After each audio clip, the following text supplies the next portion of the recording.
Market आजकल अब trend में है और स्टॉक मार्केट में ऐसे काफ़ी अच्छे रिटर्न पिछले कई दिनों में मिले हैं। लेकिन आज हम इसकी चर्चा IRCTC के स्टॉक्स पर करेंगे। IRCTC में फंडामेंटल और टेक्निकल ऐसा क्या है जो अप्स एंड डाउन्स इतने बढ़ गए हैं और जो 2 दिन के लेवल 41% तक की गिरावट इसमें देखी गई है।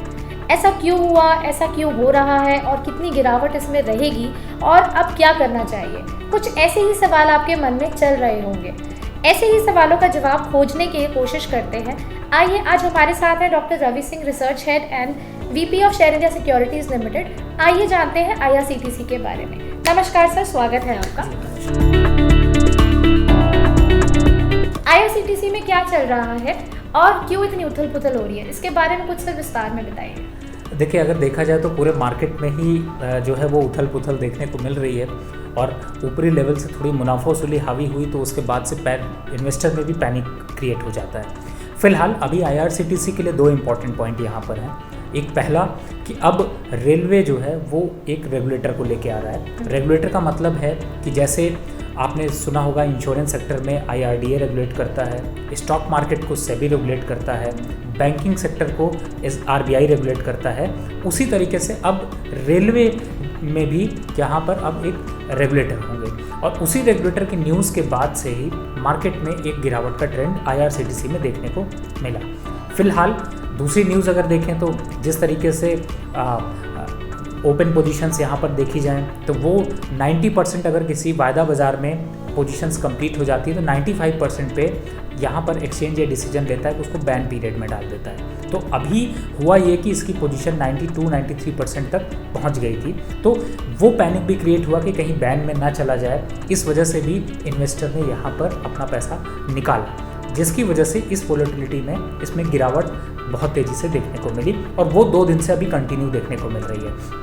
काफ़ी बड़ा रीज़न ये भी रहा कि 1000 का स्टॉक 6000 तक पहुंच गया तो लोगों ने भी अच्छे रिटर्न्स मिले और लोगों ने ये सोचा शायद इतने रिटर्न सफिशिएंट हैं तो यहाँ पर मुनाफा वसूली कर लेनी चाहिए। तो ये भी एक बहुत बड़ी वजह बनी और उसी ने कहीं ना कहीं से सेल को ट्रिगर कर दिया, जिसकी वजह से ये बड़ी गिरावट यहाँ पर IRCTC में आपको देखने को मिली। इन्वेस्टर्स को क्या करना चाहिए? देखिए, सबसे बड़ा बात है कि अगर आप जब भी किसी स्टॉक में इन्वेस्ट करें तो इस बात का ज़रूर ध्यान रखें कि आपको रिटर्न्स कितने चाहिए। अब इस समय चूँकि IRCTC ऐसे लेवल पे पहुंच चुका है कि लोगों को ये लगता है कि यहाँ पर कंटिन्यू करें या नहीं करें, एग्जिट कर लें।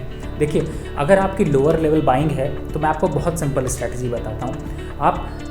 अगर आपने 1000 रुपये का बाय किया है, 2000 रुपये का बाय किया है, 3000 रुपये का बाय किया है तो आप अभी भी अच्छे प्रॉफिट में हैं, तो आप अपने 50% स्टॉक को यहाँ पर निकाल सकते हैं और 50% स्टॉक को आप क्लोजिंग स्टॉप लॉस के साथ में कंटिन्यू कर सकते हैं। क्लोजिंग स्टॉप लॉस का मतलब है क्योंकि अभी इस समय 4300 और 4500 के बीच में स्टॉक कंसोलिडेट कर रहा है तो आप 4000 का एक क्लोजिंग स्टॉप लॉस डाल के छोड़ सकते हैं कि अगर उसके नीचे स्टॉक बंद होता है तो मैं अपनी पोजीशन एग्जिट कर लूँगा। तो इस तरीके की रणनीति आप बना सकते हैं। फिलहाल स्टॉक में इतना पैनिक नहीं है, फंडामेंटली काफ़ी स्ट्रांग है। तो स्टॉक में अगर आप लंबे समय का निवेश करते हैं, आप 3 से 5 साल का विजन रखते हैं तो उसके हिसाब से IRCTC एक अच्छी पिक है।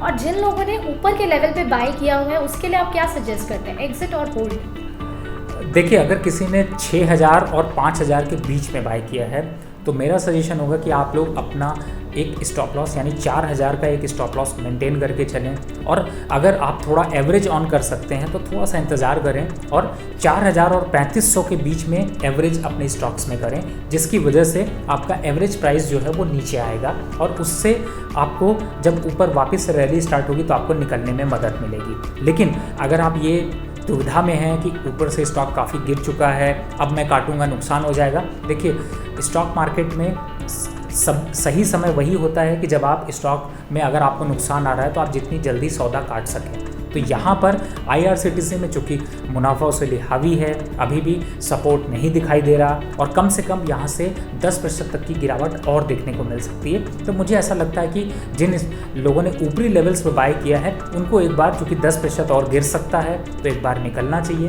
दोबारा एंट्री करने का मौका फिर मिलेगा और हम फिर ऐसे वीडियोस लेके आएंगे जिससे कि लोगों को अवेयरनेस हो कि वो कब स्टॉक में एंट्री कर सकते हैं, तब आप एंट्री कर सकते हैं। क्या नई खरीदारी करनी चाहिए, और अगर करनी चाहिए तो किस लेवल पर करनी चाहिए? देखिए, बहुत अच्छा सवाल है, क्योंकि लोगों को ऐसा लगता है कि 6000 का लेवल चल रहा था, 6400 के पास लेवल था, 4000 का आ गया तो मैं फिर से खरीदारी कर लूँ। फिलहाल अभी ट्रेंड को थोड़ा सा रुकने दीजिए। रुकने का मतलब है कि अगर यहाँ पर कंसोलिडेशन थोड़ी होती है, थोड़ा स्टॉक यहाँ पर रुकता है, तो वापस से बाय करने की सोचेंगे, लेकिन 3500 से 4000 के बीच में। उससे पहले अभी बाय करने की मत सोचिए। 2-4 दिन मार्केट को ऊपर रुकने दीजिए, मौका बहुत मिलेगा आपको वापस से एंट्री करने का, तो वो लेवल्स आपके लिए एंट्री के लिए अच्छा है। दूसरी तरफ है जो लोग फंडामेंटल पिक लेके चलते हैं, देखिए IRCTC का एक अलग अपना मैनिपुलेशन है। मैनिपुलेशन मैं इसलिए कह रहा हूँ क्योंकि इस सेक्टर में सिर्फ वही एक ऐसी कंपनी है जो कि ये सर्विसेज दे रहे हैं, तो उसका भविष्य ऑब्वियसली अच्छा है। लेकिन चूंकि सरकार अब रेगुलेटर ला रही, तो इसके कंपटीशन में और भी बहुत से जो है वो कंपनियां बिड करेंगी, तो आपका कंपटीशन में यहाँ पर स्टॉक्स के कंपटीशन में भी और कंपनी खड़ी हो सकती हैं, तो उसका भी एक इम्पैक्ट आपको पड़ेगा। तो वो भी एक अच्छे ऑप्शंस निकल के आएंगे। लेकिन फिलहाल अगर स्टॉक में एंट्री करनी है तो मुझे ऐसा लगता है कि 3500 और 4000 के बीच में वापस से खरीदारी की जा सकती है।